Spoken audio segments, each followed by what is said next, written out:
얼마 전 영화를 보다가 더러운 돈이라는 대사를 보게 되었습니다. 다른 사람이라면 그냥 지나칠 수도 있는 대사였는데 저는 이상하게도 영화를 보는 내내 그 더러운 돈이라는 것에 묶여서 영화에 집중할 수가 없었습니다. 1차원적으로 지폐가 더러워진 것을 더러운 돈이라고 하는 게 아니라 그 돈을 얻는 과정이 떳떳하지 못할 때 더러운 돈이라고 하는데 그 기준을 어디에 두는 것이 맞을까 혼란스럽더군요. 어쩌면 저조차도 자라는 내내 그리 깨끗하지만은 않은 돈으로 컸기 때문에 더더욱이 그런 자괴감에 빠져들었던 것 같습니다. 안녕하세요. 저는 매일매일 어디서 흘러 들어오는지 모를 돈을 만지며 살고 있는 은행원입니다. 원래는 일반 회사원이었는데 40대에 도전을 다시 해서 은행원이라는 직업을 얻었죠. 돈 만지는 일을 해보고 싶다 생각했던 것 같아요. 하루에도 수많은 지폐를 세고 또 셉니다. 수가 맞아야 집에 갈 수 있거든요. 매일 세면서 가끔씩 조금 찢겨 있거나 낙서가 있는 지폐를 볼 때면 이 돈은 누구의 손을 타고 어떻게 지금 여기 왔을까 의문을 품곤 해요. 그런 생각을 하는 것 또한 제 인생으로 인해 연결된 것인데요. 지금부터 제가 털어놓을 이야기는 저희 부모님의 벌어온 돈, 그 돈들에 대한 사연입니다. 어릴 때는 잘 몰랐어요. 저희 부모님께서 무슨 일을 하시는지요. 그저 열심히 성실하게 일하시는 분들이신 줄만 알았죠. 조금씩 이상하다 느낀 건 제가 초등학교 4학년 때쯤이었습니다. 학교에서 엄마 아빠가 무슨 직업이신지 월급이 어느 정도인지 적어오라고 하더라고요. 그래서 그 종이채로 부모님께 건네드렸죠. 그때 처음으로 부모님의 당황하는 표정을 보았습니다. 선생님이 여기 적어오래. 아빠 하는 일, 엄마 하는 일. 여기 칸에다가 적고 위에 칸에는 매달 받는 돈 적으래. 내일까지 적어서 내라고 했어. 빨리 적어줘. 가방에 챙겨 넣어놓게. 아, 그래? 부모님 직업 하는 일, 우리가 하는 일. 아이, 간단 명료하게 적기에는 엄마 아빠 하는 일이 너무 광범위해서 에이, 어떻게 적어야 할지 모르겠네. 한참을 당황하던 아버지는 머리를 긁적이시더니 손을 벌벌 떨며 적으셨습니다. 아버지 직업란에는 건물 관리자였고 어머니 직업란에는 보험 판매원이라고 적었죠. 설명도 옆에 써야 한다고 하니 아버지 란에는 건물 임대를 관리하는 사람이라 적었고 어머니 직업 설명에는 보험을 파는 사람 이렇게 적으셨어요. 제가 그걸 가져가서 선생님께 설명을 드려야 했기에 말해달라고 했습니다. 정확히 무슨 일인지 말이에요. 아, 이게 아빠 건물은 아닌데 그런데 아빠가 관리만 하는 거야. 돈을 받고 아빠한테 맡긴 건물 주인은 따로 있는데 아빠가 바지사장 아니지 그 대리인인 건데 뭐라고 해야 되지? 뭐 문제가 생기면 아빠가 그 문제를 해결해야 되는 중요한 사람이라고 할까? 뭐 아무튼 중요한 일이야.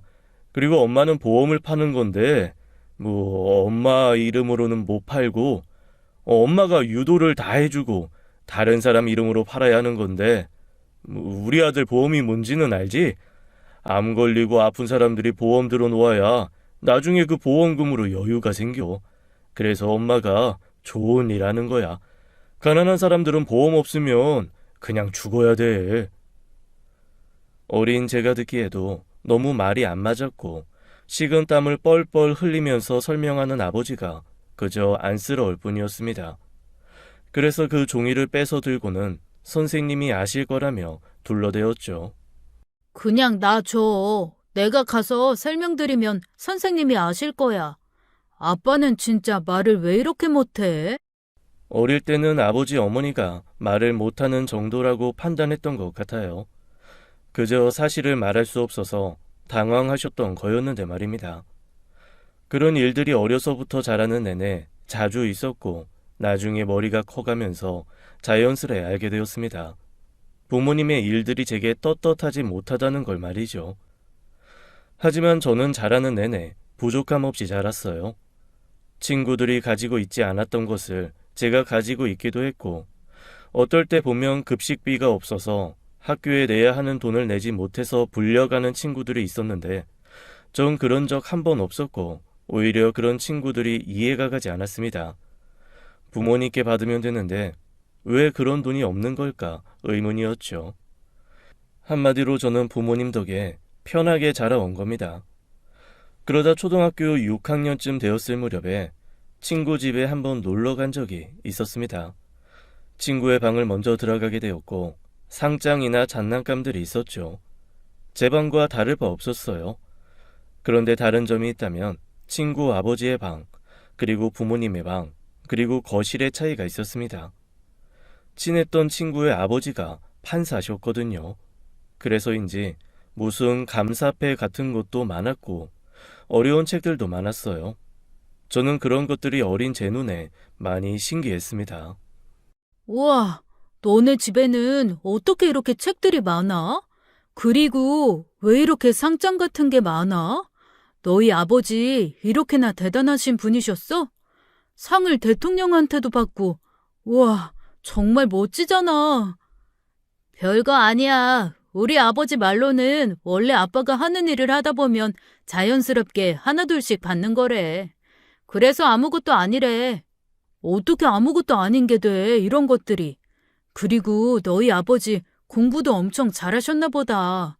아버지 어릴 적에 받은 상장도 엄청 많아. 우와, 나는 이면지인 줄 알았는데 얼마나 공부를 잘하셔야 상장이 이렇게 포개져 있을 수 있어? 너무 멋지다. 나 이런 거 처음 봐. 대단하다. 저는 친구 집에 가서 한참을 감탄만 하다가 온 기억이 있습니다. 친구는 집안 대대로 법조계에 계신 분들이었고 친했던 그 친구도 경찰의 꿈이라고 했었죠. 그렇게 한참을 감탄하다가 친구가 끝에 건넨 말이 저희 아버지가 무슨 일을 하시냐고 묻더라고요. 그저 만나면 깔깔대고 떠들기 바쁘고 어렸으니 그런 거 물을 새가 없었어요. 하지만 제가 먼저 친구 아버지에 대해 세세하게 물으니까 그 친구도 그제야 저희 아버지에 대해 의례적으로 물었던 거죠. 그런데 저도 모르게 그 친구의 질문에 말문이 턱 막혀버렸습니다. 그때도 알았던 것 같아요. 저희 아버지는 친구 아버지와는 다르게 자랑할 만한 직업은 아니었다는 걸 말이죠. 우리 아버지는 나도 정확히는 모르는데 무슨 건물 빌려주는 거 그런 일 하신다고 했어. 그래서 잘 몰라. 자세히 물어본 적도 없고. 아, 임대업 하시는구나. 대단하시네. 우리 아빠가 그랬는데 건물 임대업 하는 사람들이 세상에서 돈이 제일 많다고 했어. 너 부자였구나? 멋지다. 아, 좀 있으면 우리 아버지 퇴근하고 들어오실 시간인데 인사드리고 가. 같이 밥도 먹고 가고. 우리 아버지 말씀하시는 거 되게 재밌으셔. 오늘 무슨 판결 내리셨는지 재미있게 얘기해 주실 거야. 저녁 같이 먹을 때 매일매일 말씀해 주시거든. 우와, 너희 아버지 이렇게 일찍 들어오셔? 우리 아버지는 새벽이나 들어오셔서 내가 깨어있을 때 같이 밥을 먹은 적이 없는데. 좋겠다. 아버지랑 저녁밥 먹을 수 있어서. 저희 아버지는 주말에는 거의 누워 계셨고 평일에는 제가 학교 갈 때는 누워 계시고 학교 갔다 오면 집에 계시지 않으셨습니다. 그래서 사실 얼굴 뵐 일이 거의 없었어요. 한 번씩 제 주머니에 몇만 원씩 용돈을 주시는 게 다였죠. 어머니도 그랬어요. 누가 보험을 든다고 하면 어머니가 후다닥 나가셔야 해서 어머니가 차려놓은 식은 밥을 먹거나 거의 저 혼자 있는 시간이 대부분이었습니다. 그래서 모든 부모님들이 다 그런 줄 알았는데 아니었나 보더라고요. 제 주머니에는 늘 지폐들이 수북했고 집에는 늘 저 혼자 있었습니다. 그런 저와는 달리 저녁 6시면 집에 들어오시는 친구의 아버지, 그리고 따뜻한 밥을 차려주시는 친구의 어머니, 그걸 당연하게 받아들이는 친구의 모습을 보면서 나와 많이 다르구나 하는 걸 그때 느꼈어요. 내가 사는 삶이 당연한 건 줄 알았는데 한참 잘못 되어져 있었구나 생각이 들기 시작했습니다. 그렇게 친구네 집에서 밥을 먹고 친구 아버지께 이런저런 이야기를 들으니 저도 모르게 신이 나고 들뜨게 되더라고요. 그러다가 친구 아버지께서 부모님께서 뭐 하시는지 물으시자 저도 모르게 사례가 들려서는 마구 기침을 하게 되었습니다. 그 덕에 그 질문은 다행히도 그냥 넘어가게 되었고요. 식사를 다 마치고 같이 이런저런 이야기를 더 나누다가 친구 아버지께서 집에 데려다 주셨어요. 그리고 저를 집에 데려다 주시면서 말씀하셨습니다. 부모님이 열심히 일해서 번 돈으로 사는 거 그거 진짜 복 받은 거야. 이 아저씨는 아버지가 일찍이 돌아가셨거든. 그래서 공부를 진짜 열심히 해서 살아야 인생이 풀리는 건 줄 알았어. 세상 물정 하나도 모르고 그저 공부만 했다. 그런데 막상 공부를 다 하고 보니까 이 세상에 정말 다양한 사람들이 많고 그만큼 다양한 직업이 있더라고. 뭐가 옳은지는 그 누구도 마음대로 잣대를 댈 수 없어. 특히 자식에게 인정받는 부모만큼 멋진 부모는 없는 거다. 지금 네가 어려서 잘 모르겠지만 다른 거 필요 없고 네가 너희 부모님을 인정해주면 돼. 이 찬양까지는 바라지도 않으니 노고를 인정해드려야 해. 이 아저씨는 그렇게 생각한다. 부모가 되던 순간 자식 입에 들어가는 거, 입는 거, 돈 쓰는 거 전부 다 뿌듯하거든. 과정이 어찌되었던 부모한테 자식은 그런 거야. 어떻게든 해서든 뭐 해주고 싶은 거. 그때는 무슨 말씀을 하시는 건지 싶었는데 아주 한참 나중에 제가 부모가 되어서야 그 말들이 생각나더라고요. 무슨 마음으로 제게 그런 말씀을 해주신 건지 말입니다. 그리고 그날 친구 집에 다녀오고 저는 일부러 부모님 앞에서 친구 집에 다녀온 소감을 마구 이야기했습니다. 엄마, 친구네 아빠는 판검사시래. 그래서 오늘 어떤 판결을 내리고 오셨는지 나한테도 말해주셨어. 정말 멋있어. 공부를 진짜 많이 하셔서 방 안에 상장이 가득가득 쌓여 있었다? 그리고 공부 너무 잘해서 맨날 1등 하셨었대. 초등학생 때도 1등이었고, 중학교 때도 고등학교 때도 대학교 때도 한 번도 1등을 안 해본 적이 없으시대. 정말 대단하지? 나도 친구 아버지처럼 판검사 되고 싶어. 그래서 공부 진짜 열심히 할 거야. 엄마 아빠는 학교 다닐 때 몇 등이었어? 1등 해봤어? 제 물음에 부모님은 서로를 바라보셨고 멋쩍은 듯 웃으시고 대답이 없으셨습니다. 저는 넘어가지 않고 괜찮으니 말해달라고 마구 졸라댔어요. 그러자 결국엔 부모님이 꺼내버린 말씀은 모르겠다. 아이 기억도 안 나고 말이지. 아빠는 초등학교도 안 나왔거든. 엄마도 그렇고 1학년까지 다녔던가? 당신이나 나나. 어린 제 마음에 그 대답이 너무 충격적이었어요. 어떻게 해야 초등학교도 안 나올 수가 있는 거지? 친구 아버지는 박사까지 하셨었는데 왜 내 부모님은 초등학교도 안 다녔지? 아버지의 그 솔직한 대답으로 인해 어렸던 저는 그때부터 부모님을 무시하기 시작했던 것 같습니다. 학교에서 무슨 숙제를 내거나 부모님과 해야 할 거리들을 줄 때면 집에 오는 길에 버리거나 부모님께 내색도 하지 않았어요. 그래서 결국에 나중에는 선생님께서 저를 부르셨죠. 왜 부모님과 함께하는 숙제를 하나도 하지 않았느냐고 말입니다. 그래서 저는 그날 선생님 앞에서 엉엉 울면서 말했습니다. 저는 못해요. 제가 지금 초등학교 6학년인데 우리 엄마 아빠는 초등학교 1학년도 안 나왔대요. 그런데 어떻게 그런 엄마 아빠가 나를 가르쳐요? 아는 게 하나도 없을 텐데. 무슨 수로 날 가르치느냐고요. 선생님도 당황하셨는지 제게 말을 잇지 못하셨고 한참을 고민하시다가 아무리 배움이 부족해도 부모님이 살아오시면서 겪은 일들 자체가 교육이라면서 학교에서 전해주는 숙제들과 학력은 상관이 없다고 말씀하셨습니다. 하지만 아무리 선생님이 좋게 포장해서 말씀을 하셔도 알 수 있었어요. 선생님조차도 저희 부모님의 수준이 어느 정도일지 알지 못하신다는 것을요. 그리고 제가 더 자라서 중학생이 되고 고등학생이 되어 가면서 더더욱 부모님과의 대화가 줄어들었습니다. 제가 일방적으로 부모님을 무시했던 것이죠. 그리고 제가 그럴수록 부모님께서는 제 눈치를 보시고 조심스러워 하셨습니다. 한 번씩 제게 요즘 학교 다니는 게 어떤지 물으실 때가 있었는데, 아들, 요새 날도 더운데 공부하기 괜찮어? 힘든 건 없어? 뭐 필요한 거 있으면 엄마한테 말해. 엄마가 다 준비해 줄게. 요즘 네 또래 애들 보니까 교복 안에 시원해지는 티 입고 그런다는데 그런 거 몇 장 사줄까? 됐어. 내가 언제 그런 거 사다 달라고 했어?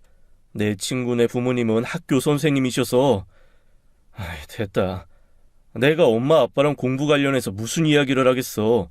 그냥 담임 선생님하고 이야기하고 말지. 제가 그렇게 싹수 없게 이야기를 할 때면 다른 부모님이라면 한 대 때리거나 한 소리 하셨을 텐데, 속상하게도 저희 부모님께선 한 말씀도 못 하시고 그저 그렇구나, 고생이 많네, 그런 식의 말씀뿐이셨습니다. 그 당시에 철딱서니가 없었던 건지 생각이 없었던 건지 개념을 밥 말아먹어서 부모님께 정말 너무 심하게 행동했어요. 돌이켜 볼수록 후회하는 행동들이었어요.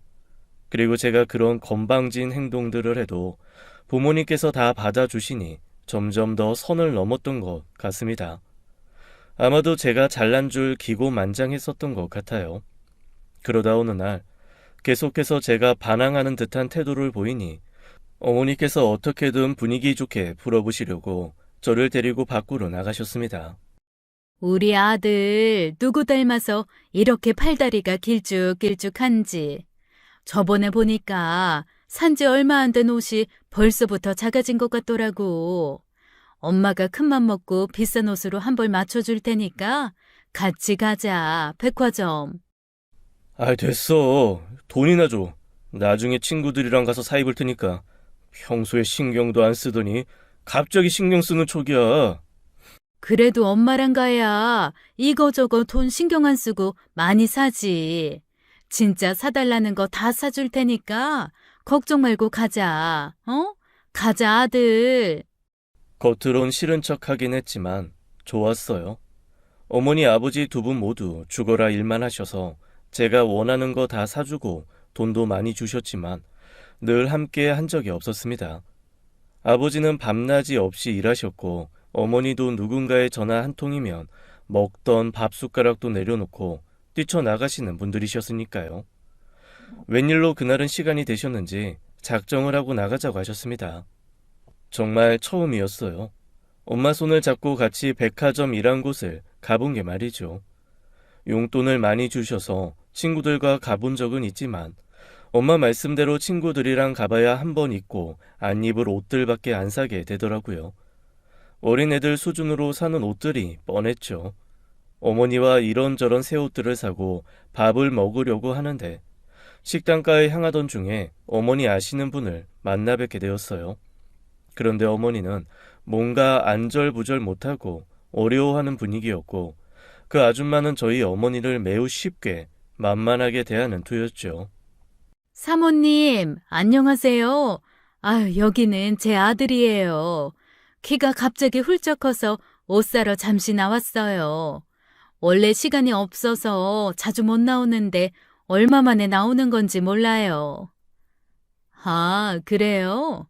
어쩐지 우리 실장님 바쁘신 분이신데 무슨 일이신가 했잖아. 내가 약관 돌리라고 한 건 다 돌렸죠? 콜백도 다 하고 해피콜도 한 번씩 다 하고 그렇게 다지게 안 하면 맘 돌아서는 거 금방이에요. 알죠? 내 이름 달고 하면서 똑바로 해야죠. 뭔가 좋게 말하는 투이기는 했지만 또 뭔가 모르게 기분이 나쁜 그런 말투였어요. 그렇게 어색한 대화를 나누다가 어머니께서 급하게 대화를 끝내고는 저와 식당가로 향했고 그 기분 나쁜 아줌마는 화장실로 향했습니다. 저는 화장실이 급해져서 어머니를 먼저 식당가로 보내고 급하게 화장실을 갔다가 나오는데 방금 마주쳤던 그 아줌마의 목소리가 들렸습니다. 왜 있잖아. 자격증도 없어서 내 이름 팔아가면서 보험팔이하는 그 멍청한 여자. 오늘 내가 백화점에서 마주쳤다니까. 내 뒤치다꺼리 하는 주제에 백화점씩이나 다녀.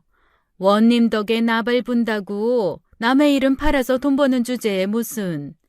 암튼 나 담당자 바꿔줘요. 일도 똑바로 못하는 것 같은데 헛바람만 잔뜩 들어서는.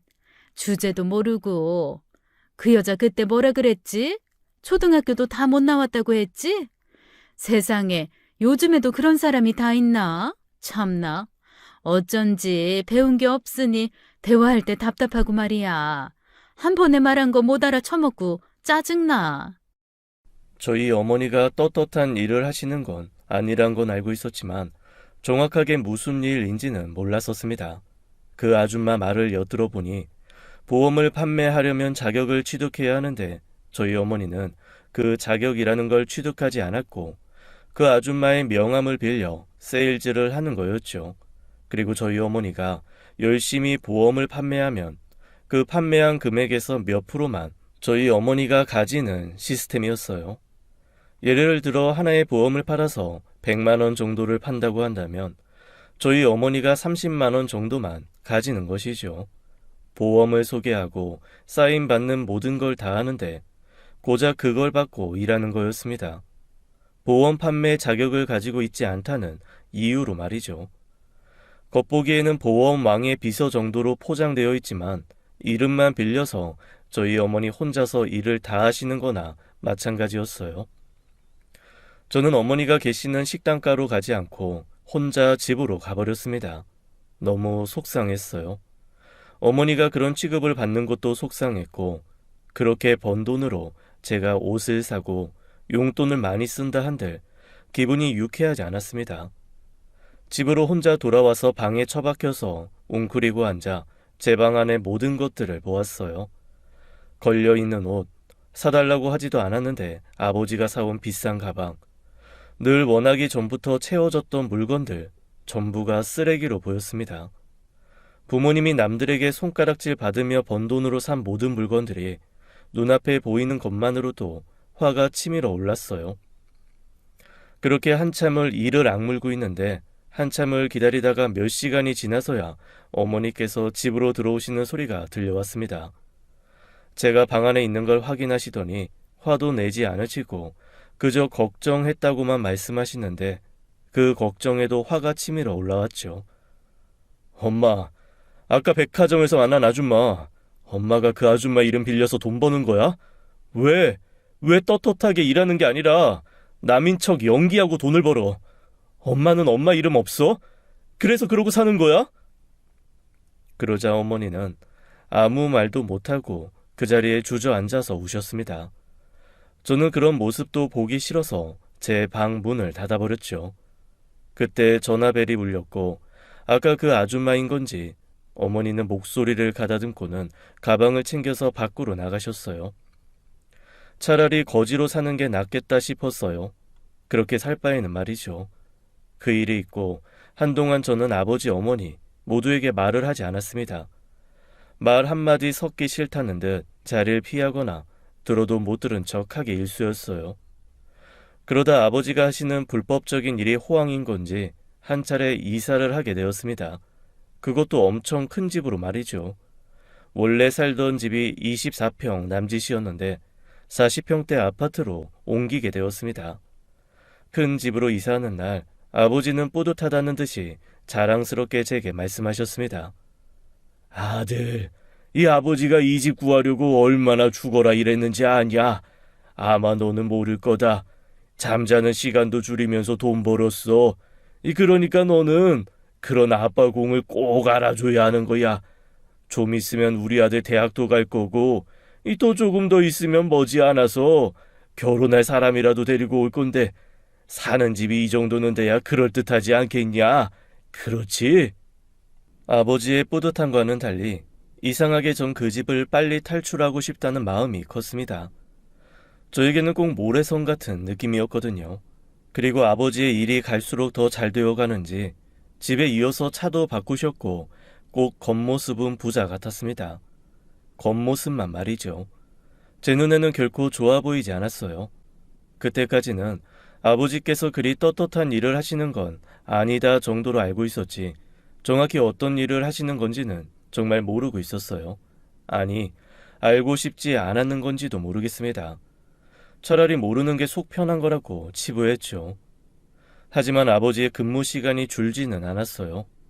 아침 일찍 나가서 새벽 늦게 돌아오시고 일주일에 하루를 겨우 쉬셨습니다. 돈만 더 많이 벌 뿐 근무 조건이 나아진 것 같지는 않았습니다. 그리고 한 번씩 집에 아버지 직장 동료분들이 오시는데 인상이 험악하고 깡패 같아 보였죠. 날라리 같은 옷차림에 말투도 껄렁껄렁, 굳이 설명하지 않아도 한눈에 저급해 보였습니다. 아버지도 느끼시는지 그런 분들에게 절 소개해주지 않으셨어요. 제가 먼저 꾸벅 인사를 드린 적이 있었는데, 아이고, 야, 네가 우리 사장님 아드님이시구나. 공부 잘한다더니 아주 똘망지게 생겼어. 너는 공부 열심히 해서 훌륭한 사람 돼야 한다. 알겠지? 훌륭한 사람? 네, 감사합니다. 괜히 애한테 쓸데없는 소리 하지 말고 이 도장 챙겼으니 빨리 일하러 가. 다음에는 이 시간에 오지 말고 애 없을 시간에 와. 아버지는 아버지의 동료들을 부끄러워하시는 모습이셨고, 특히나 그런 분들을 제가 만나는 걸 싫어하셨습니다. 제대로 인사도 안 시켜주시고 빨리 나가라는 듯한 태도만 보이셨죠. 생각해보니 저는 자라오는 내내 부모님과 같이 근무하시는 분들을 볼 일이 없었습니다. 집안에서 동료들 이야기를 하시는 일도 없었고, 할머니, 할아버지 돌아가셨을 때에도 조문객이 너무 없었어요. 다른 사람들은 어떻게 하는 보질 못해서 몰랐는데 커가면서 자연스럽게 알게 되었습니다. 부모님은 집안의 그 어떤 행사에도 같이 일하는 사람들을 부를 수 없는, 그리 떳떳하지 않은 일을 하신다는 것을요. 기분이 안 좋거나 나쁘다라기보다는 씁쓸했어요. 그렇다는 건 한참 나중에 우리 부모님이 돌아가시거나 환갑잔치라도 해드리면 난 대체 누구, 어떤 분들을 초대할 수 있는 걸까 라는 생각이 들었으니까요. 떳떳하지 못한 직장, 남들에게 소개하기 불편한 일, 돈은 많되 어떤 일 하는지 속 시원히 설명은 못하는 삶, 내내 모간의 가시 같았습니다. 그래도 한순간도 열심히 일하시는 부모님께 감사한 마음을 가져본 적이 없었습니다. 부모님과 제가 별개의 사람이 아닌데 저도 모르게 나는 저 사람들과는 다르다라는 걸 증명하고 싶었던 건지 열심히 공부를 했죠. 그래서 좋은 대학에 갔고 대학에 가서 다양한 친구들을 만나면서 더더욱 부모님에 대해 부끄럽게 생각하기 시작했습니다. 친구들의 부모님은 대부분 교직에 계시거나 사업을 하시는 분들, 아니면 사회에 환원하는 좋은 일을 하시는 분들이 많았어요. 의사도 계셨고 자원봉사를 하시는 분들도 계셨습니다. 많이 친하지 않고서야 부모님 직업까지는 잘 모르지만 조금 길게 대화를 하다 보면 쉽게 알 수 있었죠. 그만큼 그 친구들이 부모님 하시는 일에 대해서 자부심이 있었고 자랑스러워 했으니 말입니다. 하지만 반대로 저는 친구들이 먼저 저희 부모님에 대해 묻지 않는 이상 절대로 대화 속에서 가족과 연계될 만한 이야기를 꺼내지 않았습니다. 하지만 대학도 결국에는 하나의 작은 사회이다 보니 학생 이외에도 차를 끌고 좋은 옷을 입고 다니고 아르바이트를 하지 않는 저에게 친구들이 하나둘 묻기 시작했어요. 야, 너 솔직히 말해. 내가 1학년 때부터 쭉 봐서 궁금해서 그러는데 너 집 되게 잘 살지? 너네 부모님 대체 무슨 일 하시길래 이렇게 너한테 다 퍼주시냐? 예전부터 너무 궁금했는데 네가 좀 회피하는 것 같아서 말이지. 네가 아버지 뭐 하시노? 아, 우리 아버지 그냥 직장 다녀. 장소 같은 거 대여해주고 뭐 그런 거 있잖아. 임대업이라고 해야 할까? 와, 진짜 왕부자네. 그러면 너도 그럼 네 이름으로 된 건물 몇 채씩 있고 그래? 아니면 이미 너 태어날 때부터 건물 주고 그랬냐? 정말 부럽다 짜식아. 금수저네 이 새끼. 그런 거 아니야. 부자 아니고 금수저도 아니야. 별일 안 하셔. 저도 모르게 부모님 이야기가 나오면 움츠러들고 그랬어요. 어떤 친구들 중에는 아버지 성함을 묻는 친구들도 덜어 있었습니다. 명함을 줘보라는 애들도 있었고요. 그렇다 보니 조금씩 가볍게 알고 지내던 친구들과도 선을 긋거나 멀리하게 되었습니다. 나중에 졸업을 할 때쯤이 되니 제 주변에 남아있는 친구들도 하나 없었고, 친하다 하는 친구들도 저희 부모님이 정확히 뭘 하시는 분들인지 모르고 있었습니다. 반대로 저는 그 친구들이 어떤 부모님에게서 어떻게 자랐는지 훤히 다 알고 있었는데 말이죠. 유일하게 제 곁에서 오래간 남아있던 친구가 지금의 제 와이프였습니다. 같은 학교이기는 하지만 같은 과는 아니었고 도서관에서 자주 만나는 친구였어요. 친구들 속을 피해서 제가 늘 도서관에서 살았었거든요. 아내는 제 도서관 자리 바로 옆에 앉아있던 학생이었습니다. 저는 시간을 때우려고 오는 경우가 많았는데 아내는 정말 죽도록 공부를 하고 있었죠. 그러다가 어느 날은 꼬르륵 소리가 엄청 크게 나서 보니 아내의 배에서 나는 소리였어요. 그래서 제가 가지고 있던 초코바를 몇 개 쥐어 주었습니다. 그때부터 많이 가까워지고 친해졌어요. 이상하게 친한 친구들보다 아무것도 모르고 알게 된 아내에게 제 이야기를 하는 것이 편했습니다. 그날 일을 계기로 한 번씩 같이 밥도 먹고 도서관에서 나와서 잠을 깨며 걸으면서 사적인 이야기를 주고받았는데 거의 저의 고민 상담소였죠. 아내의 친정은 시골에서 두 분 다 벼농사를 지으셨고 어렸을 때부터 그런 일들이 지긋지긋했다고 했습니다. 뜨거운 태양 받아가면서 부모님이 죽어라 일해봤자 버는 돈은 한정적이었고 너무 많은 노동을 하시는 게 안쓰럽고 고돼 보여서 자신은 공부 열심히 해서 편한 일 할 거라고, 그래서 공부를 열심히 하는 것이라고 말했죠. 아마 우리 부모님은 하루에 4시간은 주무실까 몰라. 나는 태어나서 줄곧 부모님이 자고 계신 모습을 본 적이 없어. 늘 일이야 일, 자식 농사라는 표현을 하잖아. 그런데 우리 부모님이 농사일 하시듯이 자식 농사를 지으셨으면 아마도 나는 형제가 100명은 되지 않을까 싶네. 일에 매달리시느라 정작 진짜 자식인 나는 잘 못 돌보셨어. 나는 거의 혼자 컸지 뭐. 나보다도 별을 더 사랑하시니까. 그래서 나는 진짜 돈 편하게 버는 모습 부모님한테 보여드릴 거야. 그렇게나 뼈 빠지게 벌어봐야 얻은 게 집 한 채, 그리고 빠듯하게 나 대학 보내시는 게 다니까. 난 그게 너무 속상해. 일한 만큼 버셨으면 좋겠거든. 하지만 저는 그런 아내의 부모님이 대단해 보였고 그런 말들 자체를 떳떳하게 말할 수 있는 아내가 부러웠습니다. 하지만 역으로 내 부모님에 대한 말들이 돌아올까봐 더는 물을 수도 없었죠. 그런데 그때 아내가 저희 부모님은 어떤지에 대해 물었습니다. 너 소문났더라. 너네 집 부자라고. 대학생이 돈이 어디 있냐? 근데 넌 맨날 비싼 옷에 신발에 차도 끌고 다니고, 대학생 하면 아르바이트인데 내가 도서관에 있다가 한 번씩 아르바이트 하러 나갈 때도 너는 도서관에 그대로 박혀 있더라. 난 밥 먹을 시간도 없어서 꼬르륵 대는데 너는 그런 것도 없는 것 같고. 진짜로 너 소문난 부자야? 너희 부모님은 무슨 일 하시길래 그렇게 부자야? 부자 아니야. 그리고 대단한 일 안 하셔. 그냥 우리 부모님은 이제 일을 아주 일찍 시작하셨을 뿐이야. 학교 안 다니시고 일만 계속 하셨을 뿐이야. 우리 아버지는 불법 유흥업소에 자리 대주시고 우리 어머니는 보험 자격이 없는데 다른 보험 판매업 이름 달고 보험 팔고 다니셔. 두 분 다 떳떳하게 무슨 일 한다고 말씀도 못 꺼내셔. 그런 일 하시는 분들이야. 나도 이런 얘기 너한테 처음 말하는 거야. 애들한테는 소문내지 말아줘. 차라리 부자로 소문나 있는 게 속 편할 것 같아.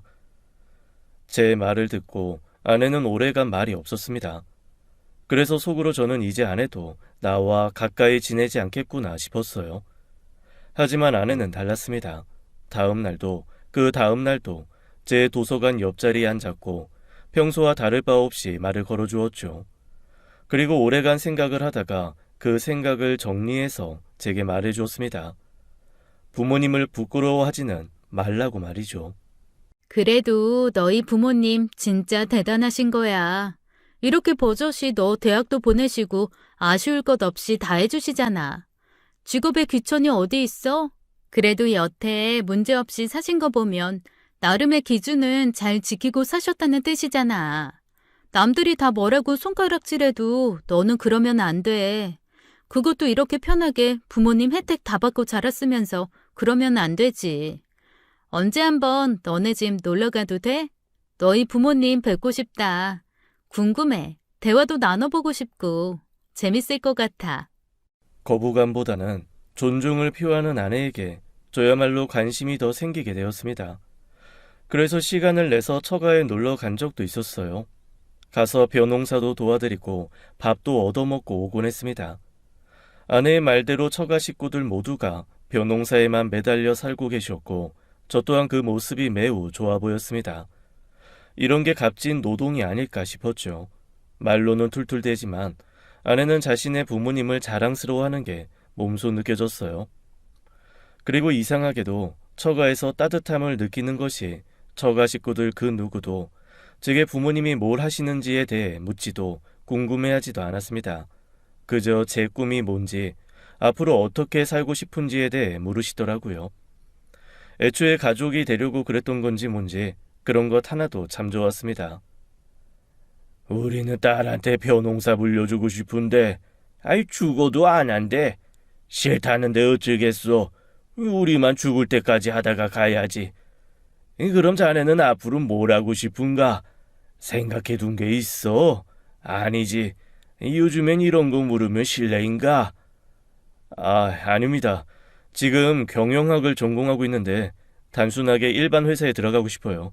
안정적이고 제가 일하는 만큼 버는, 어디 가서든지 당당하게 제 명함을 내밀 수 있는 그냥 회사요. 그게 꿈입니다. 아이, 좋은 꿈이구만. 아이, 꿈이 꼭 장대하고 멋들어질 필요는 없지. 뭐든 성실하고 떳떳한 게 제일 좋은 거요. 그래서 우리 인생 한번 참 잘 살았다고 생각해. 적어도 자식들한테 떳떳하고 부끄러울 게 없거든. 저 녀석도 말로는 뭐라고 궁시렁대어도 학교 다닐 때부터 집에 친구들도 많이 데려왔어.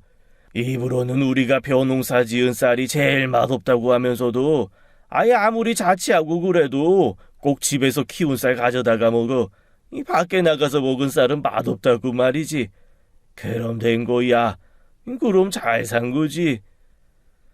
장인어른 말에 저도 고개를 끄덕였고 아내의 집에 잘 온 것 같다는 생각이 들었습니다. 그리고 다시금 저희 부모님이 떠올라 조금은 부끄러워졌죠. 그래서 처음으로 아내에게만 집에 놀러 오라고 초대를 했습니다. 저도 부모님과 같이 아내에게 식사 대접을 하고 싶다고 말이죠. 그래도 기브 앤 테이크지. 나도 거하게 초대받았는데 당연히 나도 대접해드려야지. 나만 인사드리는 건 좀 그렇고 우리 사이도 말씀드릴 겸 우리 부모님 볼래? 아마 좋아하실 거야. 내가 이런 적이 처음이어서 초대할게. 같이 밥 먹자. 우리 부모님이랑. 미리 부모님께도 말씀을 드렸어요.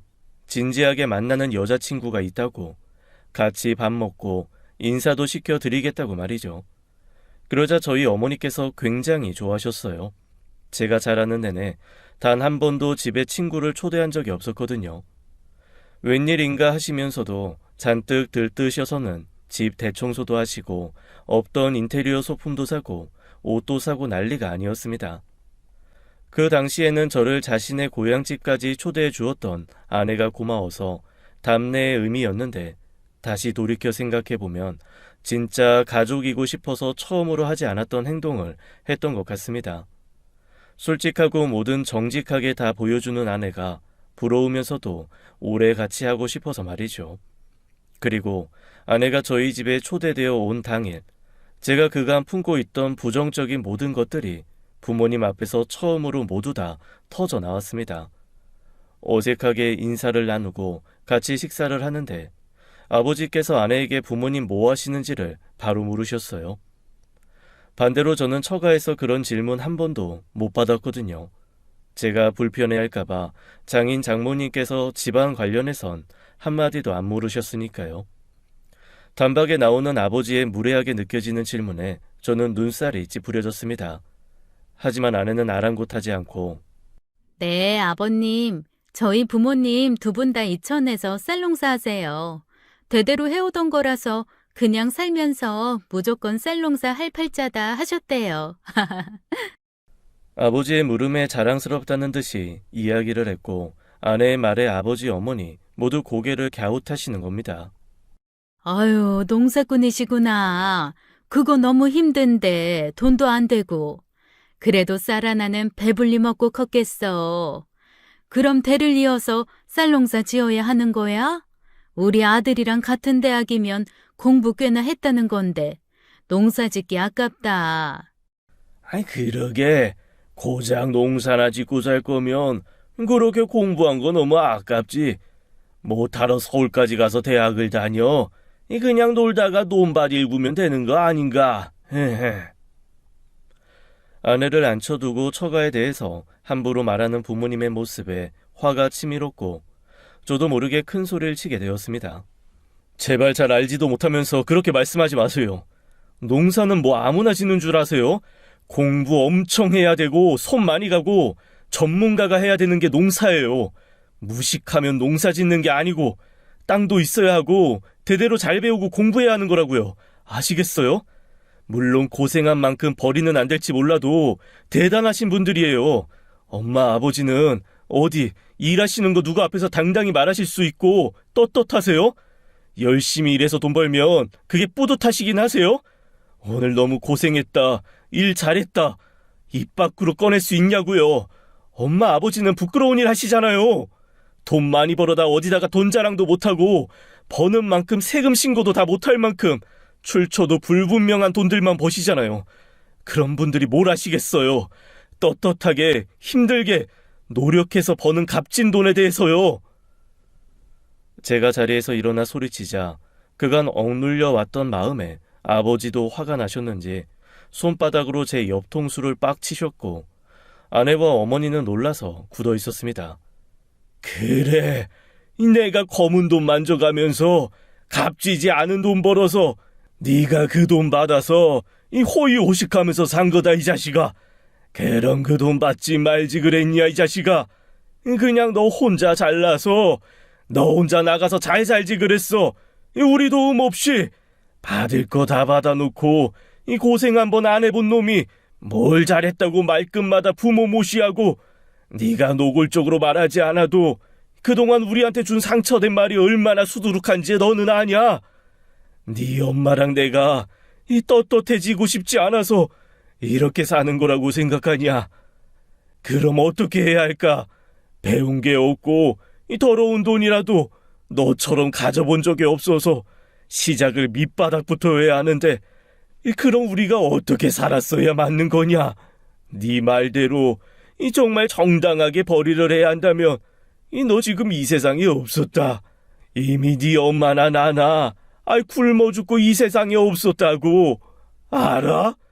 세상에 나서 배운 게 나쁜 경로였고 그게 나쁜 길인지 한참 지나서야 알았다. 네 말대로 무식하고 배운 게 없으니 내가 가는 이 길이 안 좋은 길인지 탄탄대로인지 뭘 알았겠냐. 안 그래?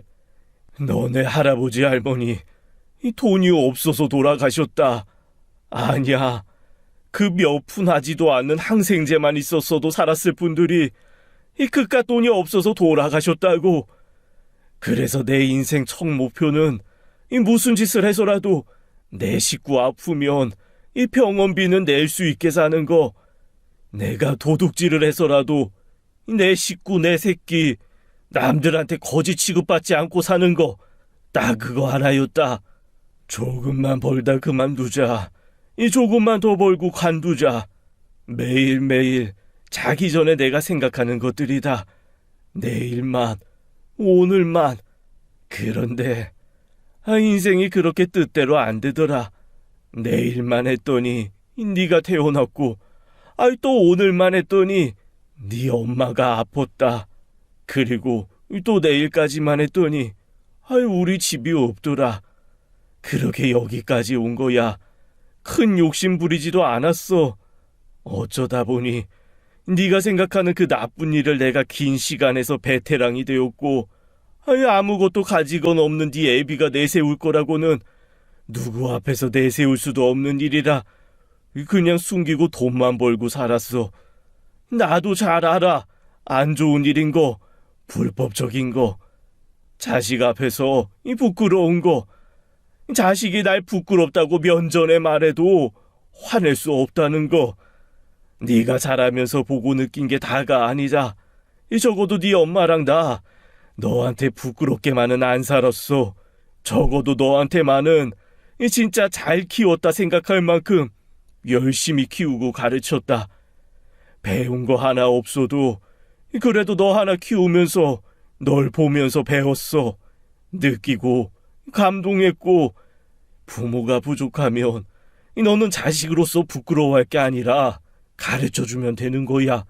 대화하고 우리랑 더 깊이 소통하면서 알려주면 되는 거지.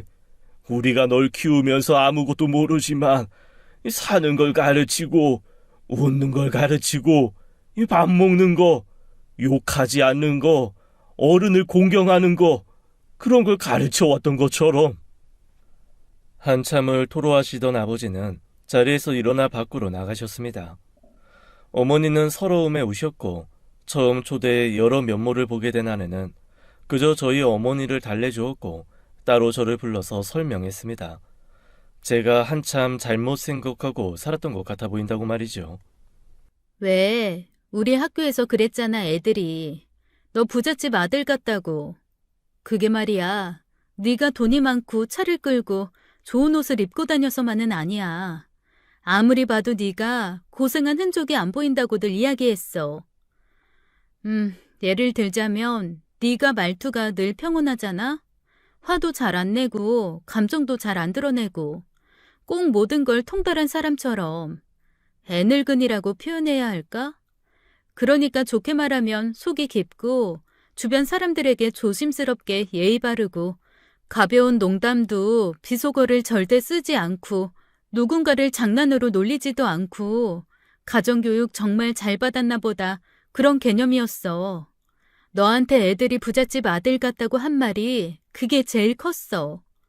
부모님이 좋으신 분들이신가 보다, 대단한 분들이신가 보다, 아마도 돈 많고 직업이 좋고 많이 배우신 부모 밑에서 자라서 저런가 보다. 애들이 그랬었어.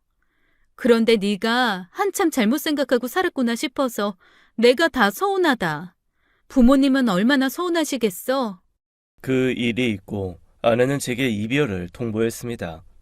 저희 부모님 때문이 아니라 제가 부모님께 해온 행동에 실망했다고 말이죠. 부모님께 실망을 안겨드리고 사랑하는 사람도 잃게 된 시점이었습니다. 그러다 시간이 흘러 제가 원하는 회사에 취업을 하고 직장인이 되었어요. 하지만 저야말로 어디 자랑할 곳도 없었어요. 부모님과 그날 일 이후로 대화 한번 꺼내지 못했고 아내와는 헤어져서 연락이 두절되었고요. 제가 원하는 걸 얻었지만 그 누구에게도 기뻐할 수 없어서 울적했습니다. 집에서도 나와서 독립을 할 생각이었습니다. 그런데 새로 독립할 집을 계약하고 막 집에 들어서려는데 문 앞에 남자분 두 분이 계셨어요. 저희 아버지 성함을 물으면서 어떻게 아는 사이냐고 묻는데 시청에서 나온 조사원이라고 했습니다. 아버지가 건물을 불법 개조를 해서 유흥업 목적으로 사용하고 있는 것 같다고 말이죠. 그래서 아버지가 돌아오시면 전해드리겠다 하고는 집 안으로 들어왔습니다.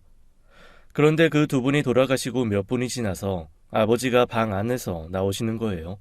그것도 신발을 들고 말이죠. 본인도 놀라서 신발을 챙겨서 후다닥 숨은 거라고 말씀하시는데 저는 그때의 아버지 눈빛을 잊지 못합니다. 겁을 잔뜩 먹은 덜덜 떠는 아버지의 모습을 말이에요. 그때는 화가 나기보다는 아버지를 달래드리게 되더군요. 아버지의 떠는 손을 잡아드리고는 이제 그만하셔도 된다고 말씀드렸습니다. 아버지, 이제 그 일 그만하세요. 부끄러워서 그만하시라고 말씀드리는 거 아니고요. 아버지를 낮게 봐서 하는 말도 절대 아니에요. 정확히 무슨 일을 하시는 건지 저 몰라요. 그래도 이제 저도 벌잖아요. 우리 가족 어느 정도 벌어놓은 돈 있잖아요. 부자까지 될 필요도 없잖아요. 그러니까 그만해요. 그만합시다. 지금 당장 엄마랑 아버지 일 그만두신다고 해서 우리 안 망해요. 길바닥에 안 앉는다고요. 저 있잖아요. 오늘 계약한 제 집 다시 무르고 올게요. 차라리 그 돈으로 작은 가게를 하든지 하루라도 속 편하게 사세요. 제발요. 그리고 그날 어머니께도 말씀을 드렸어요. 분명히 제가 부모님이 열심히 일하셔서 그 돈으로 떳떳한 직업 얻어 잘 살고 있지만 당사자인 부모님마저도 불안해하며 살고 계신데 굳이 그 일들을 이어가시는 건 불편하다고 말이죠. 무시하는 것이 아니라 인정은 하되 이제 쉬시라는 의미로 그만두시라고 말씀드렸어요. 진심으로요. 그러자 부모님께서 단번에 하시던 일들을 정리하셨습니다. 꼭 제 결정을 기다려 오시기라도 한 듯 말입니다. 돌이켜 생각해보니 저는 자라는 내내 부모님의 직업을, 일을 비난하고 멸시하면서 단 한 번도 그 일을 그만두라고 말한 적이 없더라고요. 당연한 듯이 부모님이 벌어온 돈을 펑펑 쓰면서 이전에 아버지께서 제게 원망하는 투로 제가 누릴 걸 다 누렸다 하셨는데 정말 전 그 돈을 다 쓰고 누릴 거 다 누려놓고는 불만만 늘어놓고 그 일을 그만두라는 말을 하지 않았어요. 이기적이게도 일을 그만두시면 제가 더 이상은 누릴 수 없음을 알았던 거죠. 부모님 또한 그런 제 마음을 몰랐을 리가 없고요. 이제 와서 번듯한 직업 없고 매달 나올 월급 있을 거고 부모님이 쌓아놓은 재산 있으니 그제야 멋진 척 그럴싸하게 그만두세요. 타이밍 짝짝 맞춰서 말한 거죠. 교활하게요. 그렇게 말하고 다음날 저는 출근을 하는데 처음 봤습니다. 아직 깨어나지 않고 주무시는 부모님의 모습을요. 제가 준비하고 나가는 소리도 못 듣고 쿨쿨 잠들어 계셨어요. 저는 속삭이듯 다녀오겠습니다 말하곤 출근을 했습니다. 그런데 이상하게도 웃음이 계속 나는 겁니다. 여태 부모님이 그렇게 편하게 주무시는 걸 본 적이 없었고 옳은 결정을 한 것 같다는 생각이 들었거든요. 그리고 대학 동창의 결혼식에서 아내를 다시 만나게 되었습니다. 친구들과 결혼한 친구 이야기를 나누던 중에 요즘에 어떻게 살고 있는지에 대해 넋두리를 공유하고 있었죠. 어떤 친구는 아이가 있고 또 어떤 친구는 결혼한 지 얼마 안 되었고 또 다른 친구는 공무원이 되었는데 월급이 너무 쥐꼬리라는 둥 거의 대부분이 사는 이야기였어요. 돈 이야기, 힘들게 돈 버는 이야기, 돈 더 많이 벌 수 없을지 궁리하는 이야기, 걱정, 그런 것들이었죠. 한참을 이야기하다가 한 친구가 그러더라고요. 야, 너네 집 부자잖아. 그 예전에 너희 부모님 무슨 일 하신다 했지? 요즘은 직업이고 나발이고 다 필요 없어. 그냥 돈 많이 버는 게 최고야. 그렇게 죽어라 해서 내가 공무원이 됐는데 공무원 준비할 때랑 다를 게 하나도 없어. 커피 한 잔을 마음 놓고 못 사 먹어. 그냥 공무원 딱지 단 그지 새끼야 내가. 나중에 내 새끼한테 줄 수 있는 게 하나도 없어. 그저 너네 아빠 공무원이다. 뭐 그 말 정도라고 해야 하나? 내 새끼가 욕하겠지. 우리 부모님 작은 과일 가게 하셔. 얼마 전에 일하시던 거 다 그만두셨어. 불법적인 일이라서 내가 그만두시라고 말씀드렸어. 이제 그만하셔도 될 것 같아서. 니들 말대로 나 그동안 부잣집 아들 타이틀 달게 살게 해주셨으니까 그만두시라고. 일순간 시끌벅적하던 자리가 조용해졌고 그 조용한 상태로 1분쯤 지났을까 먼발치 앉아서 아무 말 없던 아내가 말했습니다. 잘했네. 그날의 결혼식 이후에 아내와 다시 만났고 다시 제대로 부모님께 인사를 드렸어요. 그리고 지금까지 부부로 잘 살고 있죠. 아주 나중에 제가 아들이 생기고 키우면서 어머니께서 말씀하시더라고요. 원래는 가진 것도 없고 사는 게 힘들어서 네 아버지랑 나랑 콱 죽으려고 했는데 네가 생긴 거야. 근데 너는 죽고 싶지 않을 수 있잖아. 살고 싶을 거잖아. 그래서 네 아빠랑 나랑 뭐든 해서 죽어라 벌고 너 하나 행복하게 해주자 하고 닥치는 대로 살았어. 그냥 네가 존재만으로 네 아빠랑 나 살린 거야. 우리는 멋진 삶, 제대로 된 삶, 그런 거 하나 없이 네가 우리 사는 이유였어.